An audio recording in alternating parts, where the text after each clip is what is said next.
Well, while they're setting up here, I've listed the names of the speakers to the right over here. And each of those 5 individuals are the survivors that have brought this legal action against the Vatican.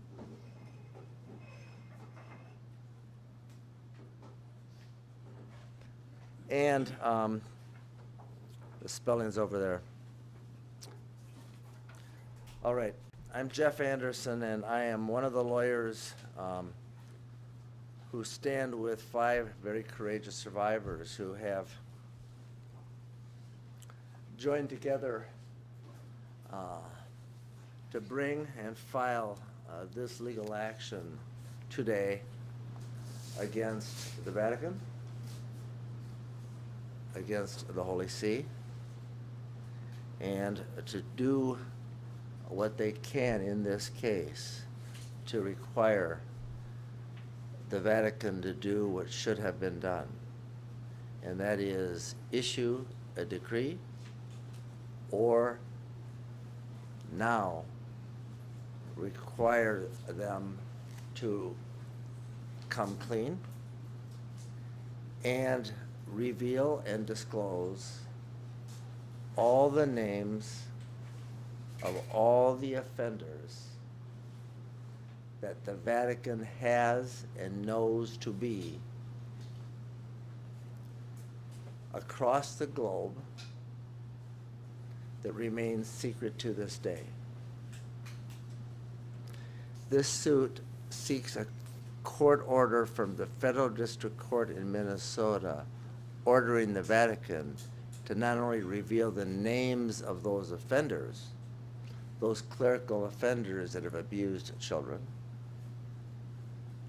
but the names and identities of all the top officials, from bishops to archbishops to cardinals who have offended and who have been complicit in the clerical crimes across the globe.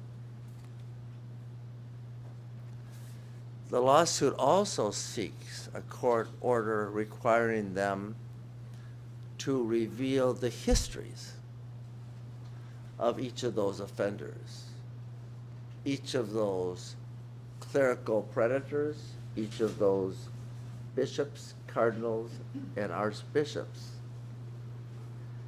and where they offended, and the history known only to them. Because it is the Vatican and it is the Pope, present and past, that have made conscious choices to keep all of that secret. And because they won't, we stand with 5 courageous survivors who made the decision to stand up, not just for the truth, but to stand up against the Vatican, to require them to do what they should have done to protect kids. This is a 71-page complaint brought in federal district court.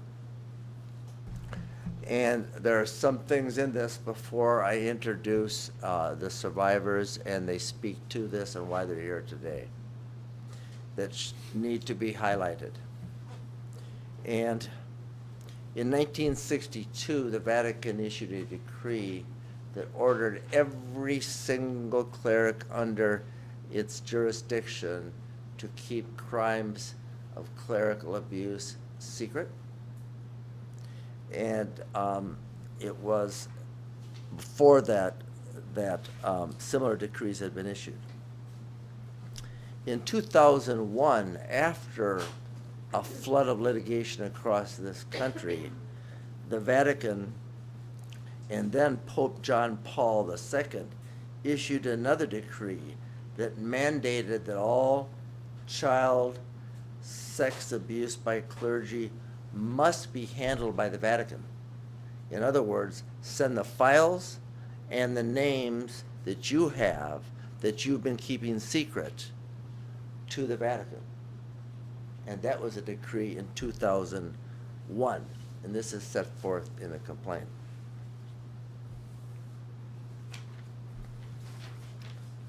In 2014, the United Nations Convention on the Rights of the Child found that the Catholic clerics had been involved in sexual abuse of tens of thousands of children across the country. And the United Nations Convention found that the Holy See, the Vatican, refused to cooperate and obstructed efforts to address the problem. That same year, the Convention Against Torture looked at the Vatican and found that widespread sexual violence within the Catholic Church and by the permitted by the hierarchy amounted to the torture of children and the violation of their human rights, and that the Holy See, the Vatican, should mandate that all allegations of child sexual abuse be reported to law enforcement. They did not, and the Pope refused. So we start with Pope John Paul II, we go to Pope Benedict, and now again in 2018, we have Pope Francis. And when the Catholic Conference of Bishops and all the bishops in America assembled this last year to address how they're going to deal with bishops who cover up and or conceal it, childhood sexual abuse, the Vatican intervened and ordered the Catholic bishops in America not to act.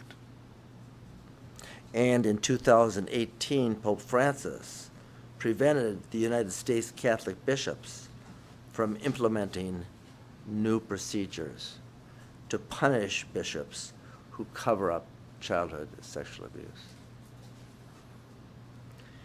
And last week,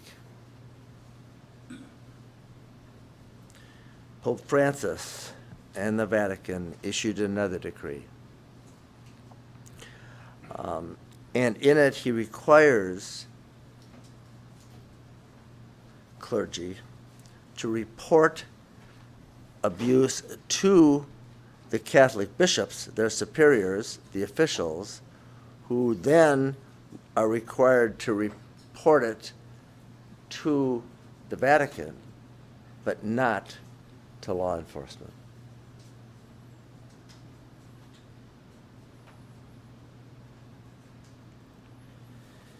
And so, there is in place a system presided by a monarch who, with the stroke of a pen, could have, but with the stroke of the power of each of these individuals who are chosen to do what needs to be done, this lawsuit has been filed.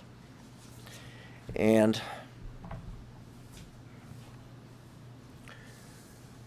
before I turn it over to the 5 courageous survivors, Manny Vega, Jim Keenan, Luke Hoffman, Stephen Hoffman, and Ben Hoffman, who have all joined in this case, I just want to express gratitude to each of you for your willingness to do this. It needs to be said that years ago, Manny Vega came forward and brought suit against the religious order where his offender was harbored in the Archdiocese of Los Angeles, and also chose to join and bring a suit in Southern California some months ago against the Vatican. But we also knew that that wasn't time. And so we dismissed that case. And then Jim Keenan, a survivor of Tom Adamson, who came forward and has been an outspoken advocate and whose litigation forced this archdiocese to come forth with tens of thousands of pages and hundreds of the names of clerics who have abused and have been reported to have abused in this archdiocese, and was a large part of the cleanup underway here also brought a suit against the Vatican in Northern California not long ago. And for some of the same reasons, we bring this case for violation of human rights, for nuisance, the ongoing maintenance of apparel, for deceptive trade practices, deceit, and other things. We dismiss that case. And why? Because we knew that after having worked as long as we had with courageous anonymous survivors of Curtis Waymeyer, that was protected by then Archbishop Nienstedt, who was not only complicit in those crimes, but gave safe harbor to that offender and many others like it, and that we knew that the Vatican was active in the cover-up and the concealment of both Nienstedt and his violations and his cover-up, and required a suppression of the report. We also knew that that had to be a part of the case that had to be brought against the Vatican. And so last week, I met with first Luke Hoffman. And Luke, step up here. We met in this office and we talked about the fact the Vatican had come forth with another protocol, but it still didn't require the reporting to law enforcement. And I told you that we had been trying to sue and felt that given the Vatican's position, I'd really like you to come forward and consider bringing an action against the Vatican as a John Doe, because you could. And you listened to me. And after you did, what did you say to me, Luke Hoffman? I said, I have been seeing everything that you've been doing over social media, and I believe that putting my face and my name behind it would bring significance to it and maybe help other survivors out there. So. And that's why you're here today. It is. That's why you joined this lawsuit. Yep. An hour later, I arranged a meeting with your brother Stephen. Yeah. Stephen, step up here, will you, and state your name. Stephen Hoffman. Stephen, I know you didn't plan on speaking here today, but an hour after I met with your brother, I sat down with you, didn't I? Absolutely. And I said to you, Stephen, I just met with your brother. And together we've made a decision to have Luke join this. And he made the decision to go public and use his name. And I just wanted to let you know that if you wanted to, you could. And Stephen Hoffman, what did you say to me?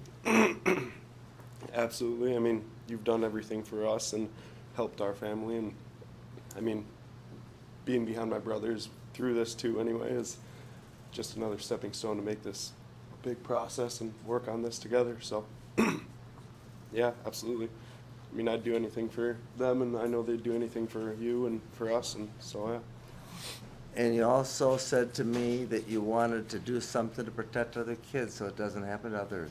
Absolutely. I have too many nieces and nephews to let something like this ever happen to anybody else. Thank you.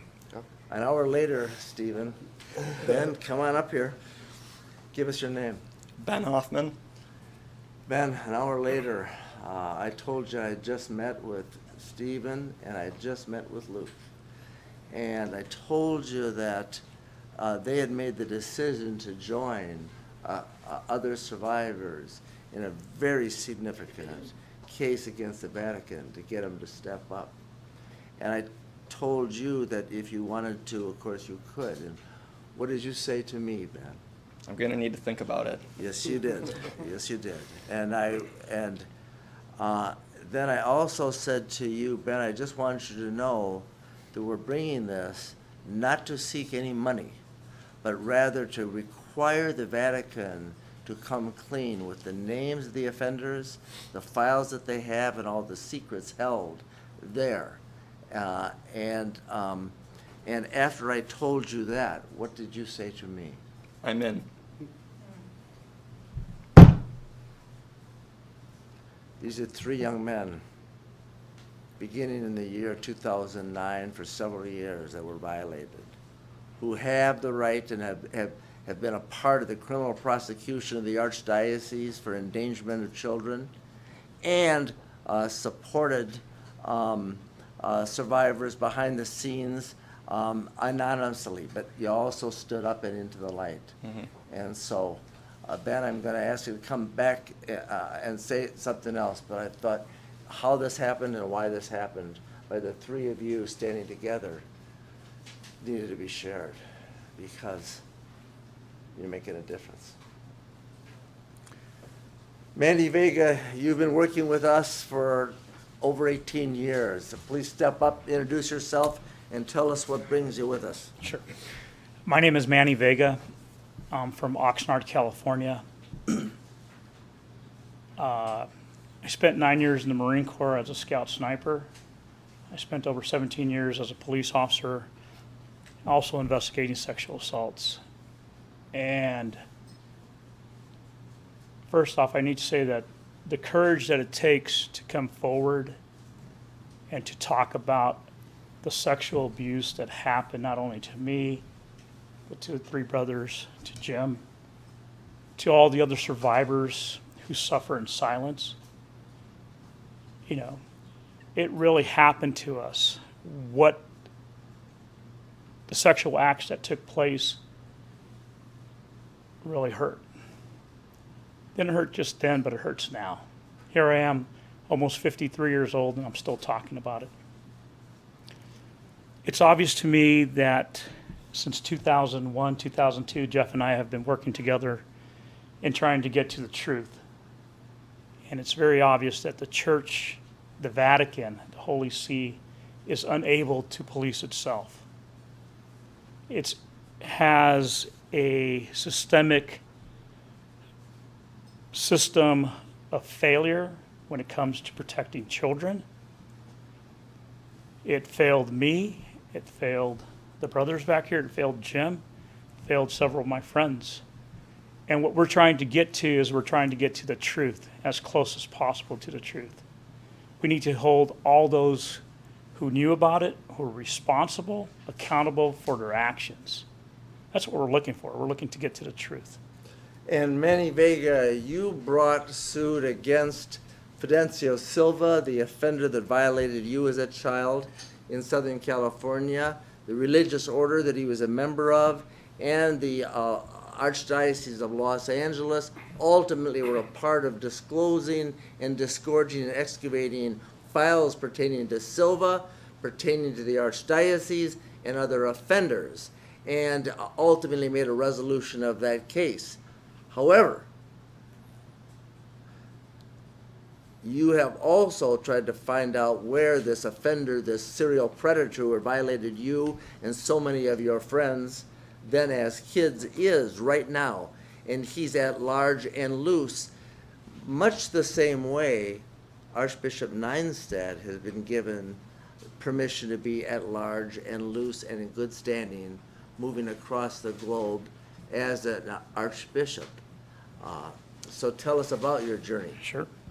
Father Fidencio Silva, who abused me from the ages 10 to 15, along with probably about 30 other altar boys, is nowhere to be found. The Missionaries of the Holy Spirit, which is the order that he belonged to, will not tell me if he's been laicized, if they're still supporting him. I have no clue. I know the things that Father Fidencio did to me, and from what I've heard, he's somewhere in Mexico, somewhere in Spain, still practicing. Still a danger. So you stand with us, Manny, as a former Marine, as a former law enforcement officer, and also still on your own quest to find out where he is, to protect others, but more importantly, standing with us in this case. Absolutely. We need to get to the truth. Thank you, Manny. Thank you. Jim Keenan, come on forward, introduce yourself. You've stood with us here in this very room before. I have. Not the first time, but why is it you stand with us today? I'm Jim Keenan. I've been working with Jeff for about a dozen years at trying to create a safe place for kids. That's the bottom line message. No parent should be so proud of their child to have a special relationship with the priest, only to find out that my parents' definition of special and Tom Adamson's definition of special were quite different. To put it into some sort of terms, I was born in 1967, and he abused his first child in 1961, and the church knew about that. And I've always said if he worked in any other industry, if he was a cameraman, if he was a reporter, I would have never met him. He would be in jail. He would have never got to abuse all of the children he abused afterwards. Isn't that strange? That because they wear a collar, they get to play by different rules? I come forward today to sue the Pope and the Vatican because it needs to stop. They're not above us. In fact, they should be setting the bar. All they do is bury the bar. They don't even pay attention to it. My goal from here on out is to make sure that the end result of this is that if a priest is accused of abuse, the police are notified. We have that system already. We don't need canon law in place as the benefactor of all this information. We have people who are trained investigators that will come to the bottom of it if they're open and honest. Everyone in this room has to play by that rule. I don't understand why they don't. It makes zero sense. Anyone who can put their arms around that, I'd love to hear your argument, because it's absolutely false. This is an organization that needs to come clean, they need to be truthful, and they need to play by the rules that will keep kids safe. And guess what? They don't get to make the rules. We've already made them. They've already been on the books for years. They need to follow them. It's very simple. And Pope Francis can make that happen with one simple document. He can erase the past. He can instill a new law that basically says if you are a priest in the Catholic Church and you are accused of touching or molesting a child, or an adult for that matter, we're not going to protect you. We are going to turn you over to authorities, and you will get the justice that everybody else gets. Jim Keenan, I'm holding up a picture of Pope Francis, and he's actually signing a decree. And really what you're doing in this suit is asking a court to order him to release what he could have on the stroke of a pen here. 100%. All the files, all the secrets, all the offenders, and all the histories known only to him and to them worldwide. Right. It's that simple. Right. I mean, think about it. We're asking a church to protect children. Should that even be a question that needs to be posed? It is absolutely asinine that this process has to take place. I'm so proud to be part of it, though.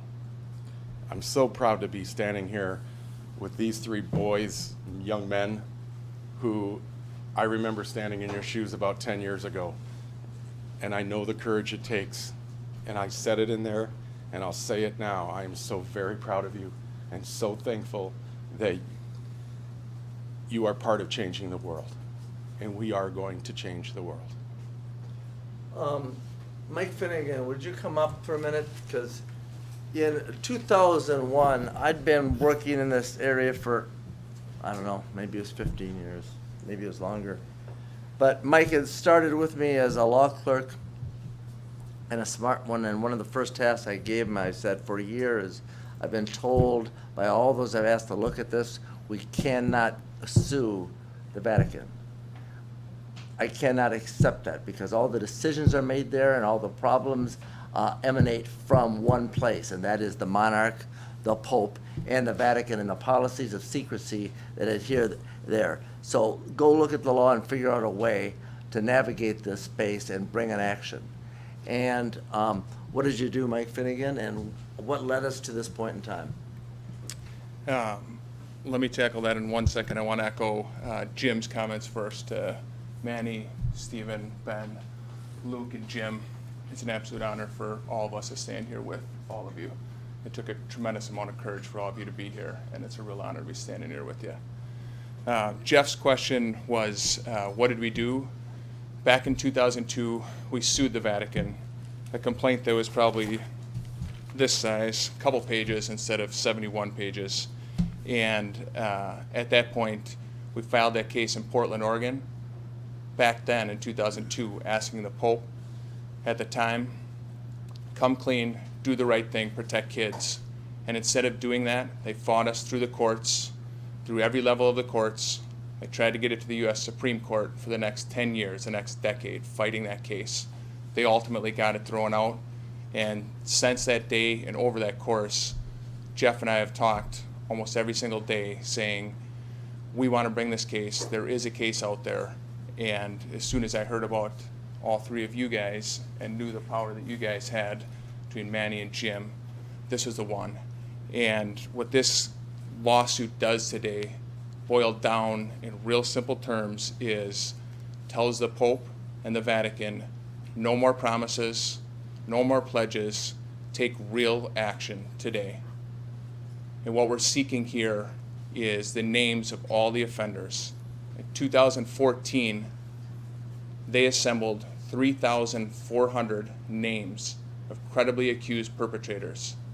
Today, Pope Francis, simple signing of the pen, could tell his people, release those names today so that all of us in the community can know who they are. And that's why we're here. That's why we're standing with all 5 of these courageous men. So thank you. Don't be misled when Mike Finnegan says that they admitted that they had 3,400 names in their files. That was for a 10-year period.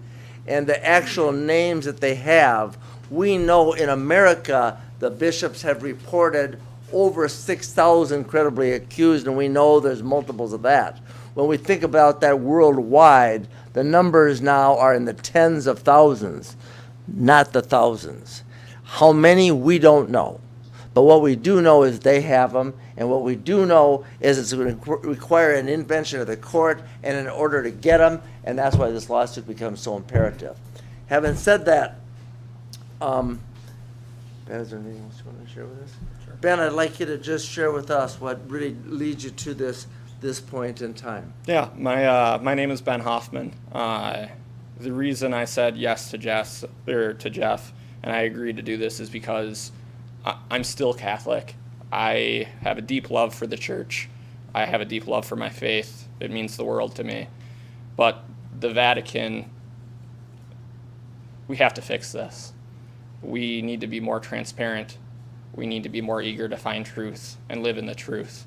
I do this and I stand here today for my family, for my brothers, who are some of the most courageous men I ever met in my life.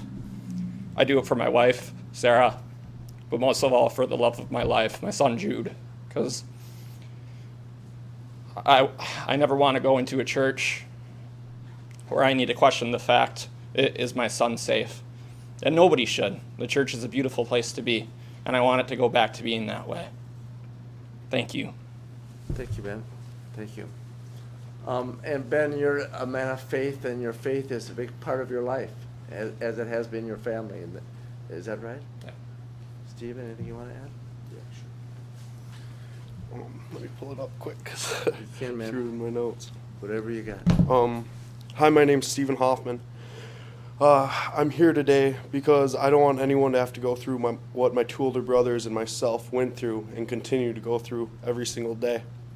I just want the Vatican to do what's right and bring everything into the light and make sure that kids can be safe going into the place that they want to learn more about their faith. Thank you. Thank you, man. Luke, anything you want to? They covered everything I wanted to say. All right.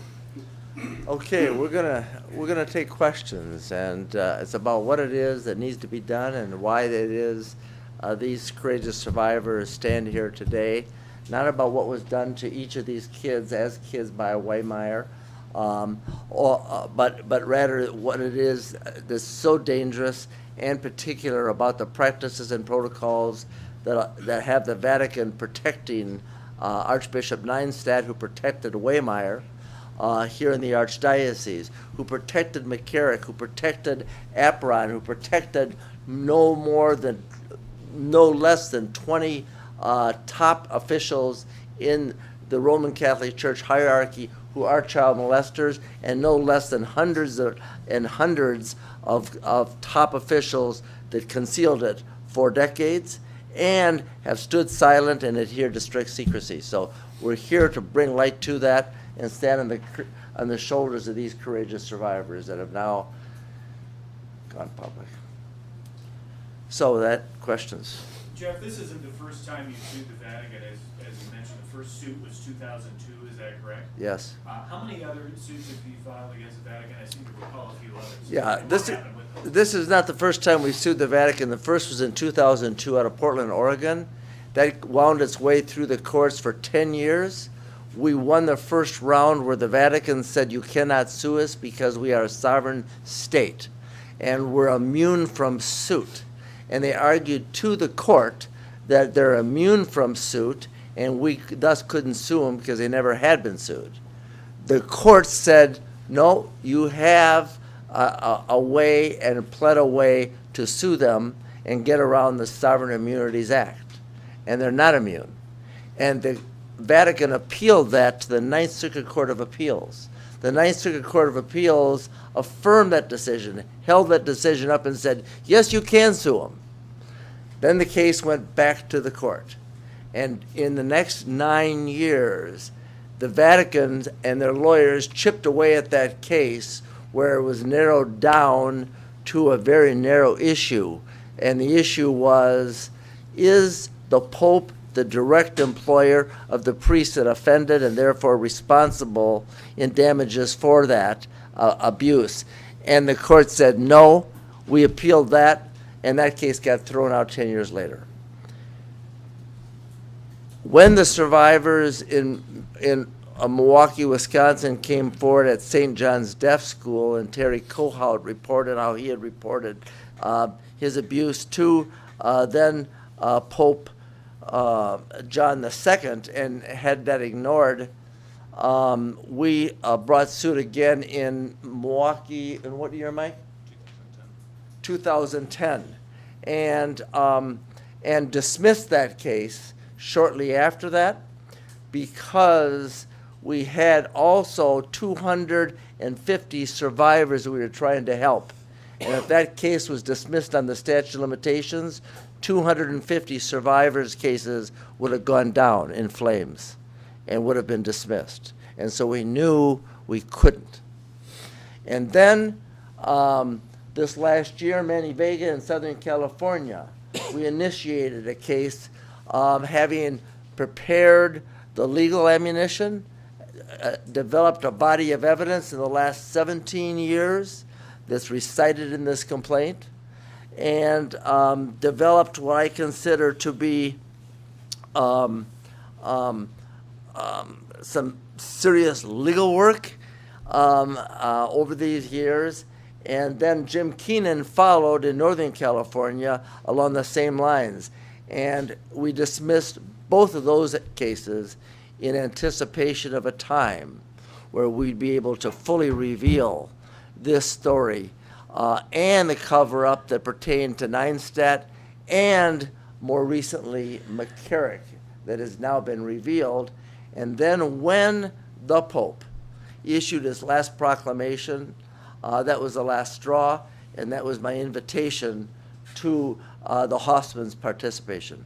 So Jeff, clarify here for me, if you will, what makes this different, and what gives you confidence that this case won't be chipped away the same way the 2002 case was? We've developed a body of evidence that demonstrates all roads lead to Rome. we consider that body of evidence, both the proclamations they've made, the practices they've employed, and all the survivors' stories and trails that show that all decisions are made by Rome, all directives given by Rome of secrecy, and that evidence is now been assembled in a way it never has. Secondly, we have navigated the law very thoughtfully, and I think sharpened a sword in a way that is so sharp it can cut the cancer out of the clerical culture that resides at the top, that can cleanse it in a way that we never felt. We had all the ammunition assembled unless we could get and include Neinstat, the disclosures of McCarrick, the decree made most recently, and those actions not taken by the Pope. And so it's not just the evidence, it's not just the law that has evolved and developed. It is, frankly, the assembly of these survivors that came together at this point in time that inspire us to great hope and promise. So, this is the fourth suit against the Vatican, or the third? Fourth. Number 4, okay. And what about that whole issue of sovereign immunity? Can you clear that hurdle? Yeah, the sovereign immunity hurdle has already been covered and cleared. The Portland court, affirmed by the Ninth Circuit Court of Appeals, that went to the U.S. Supreme Court that denied review, said you can, if you plead this thing artfully and carefully and with precision the way we have, you can get through that hurdle. And we've pled a second exception here called the commercial activity exception, that if they're doing business and raising funds the way they do in Minnesota and across this country, you can also use that exception. So I have confidence that we have precedent in the law, that they can be sued, that the sovereign immunity is not a shield anymore, and that we can use the sword of the truth that we have articulated in this complaint with the courage of these survivors to excavate this information.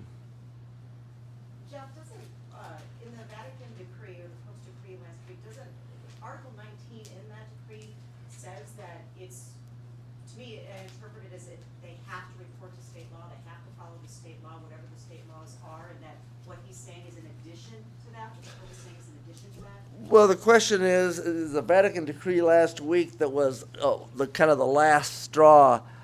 They do say in it, in that proclamation, you have to report to us, but then you also have to comply with all the laws that are out there.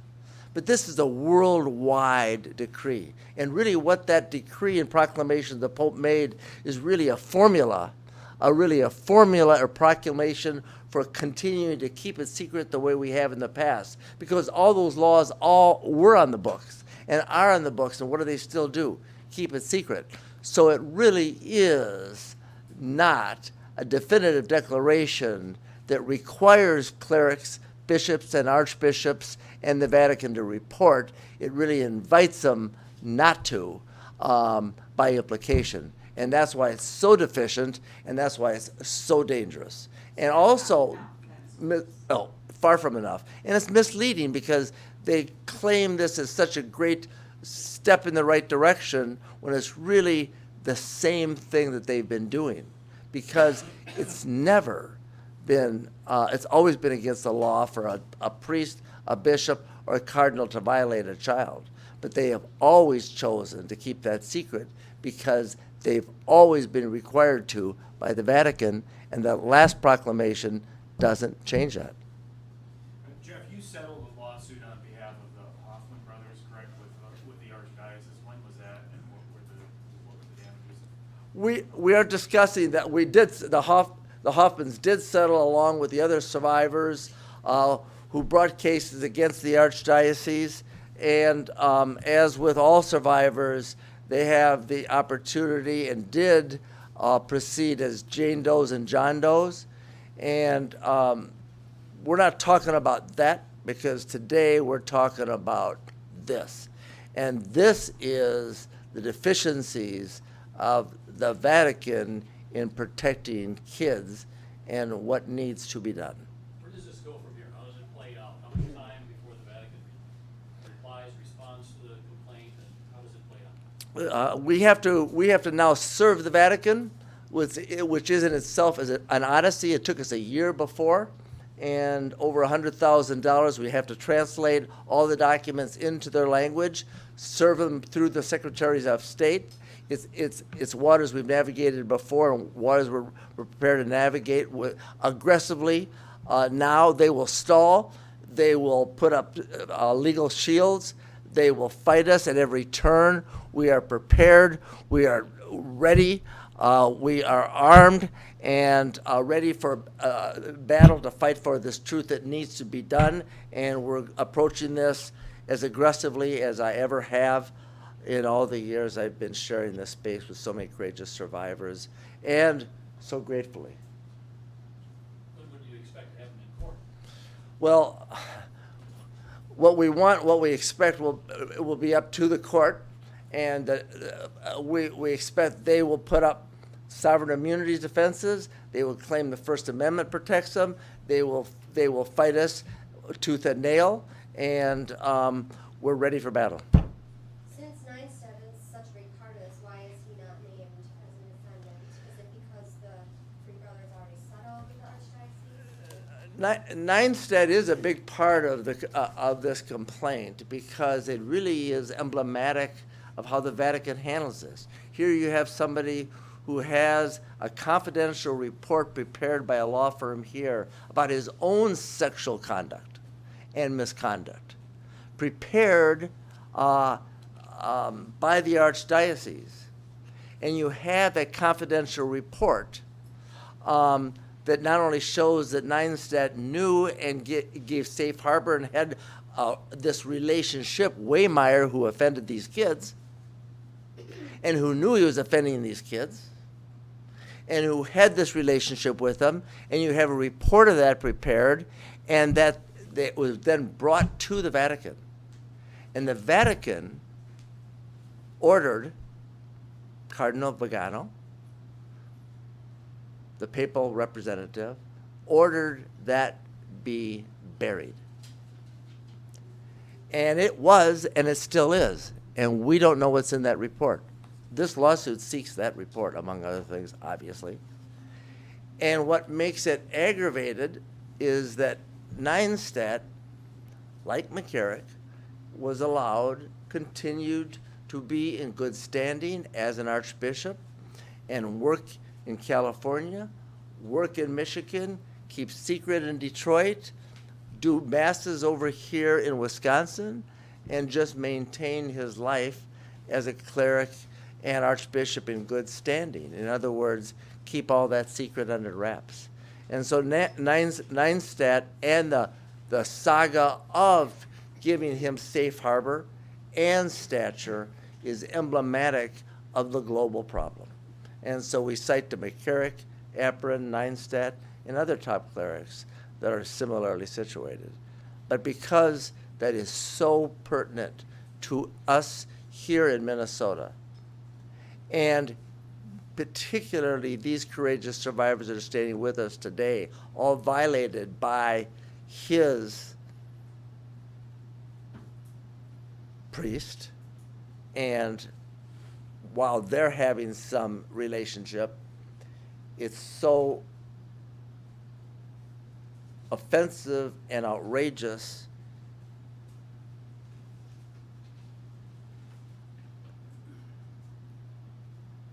that this is the place and this is the time. And these are the folks that have the courage to do it. Is there any evidence that the Holy See had knowledge of Neinstedt's activities before Vigano got involved? Well, one of the things this lawsuit seeks to discover is how much the Vatican knew and when they knew it. And one of the things we know is the Vatican through Vigano, ordered the suppression of the investigation, and they ordered the burying of the investigation. So the question to be answered in this lawsuit and discovery is how many other reports were ordered to be buried and are kept secret in the Vatican archives. And to answer those questions, we have to do discovery. That's the purpose of the lawsuit. So there's so many questions yet to be answered that are all held in secret by protocols adhering to strict secrecy in the Vatican and at the papal offices right now. And those are all questions that need to be answered, some of which we have clues and cues through the litigation we've brought, but we're far from knowing the full truth. We have a half-truth, mostly lies. So thank you all to the courageous survivors for having stand up and for your truth and having gone public and used your names, Stephen, Ben, and Luke, in each of you. This is a day that gives us great hope and great promise. And thank you to all the survivors, Jim and your supporters, and those that stand with us today, and on whose shoulders we stand, because the survivors can't always remain private and come forward as Jane and John Doe's, but they chose all of these 5 to use their names because it adds power to both your story and this case. So thank you all.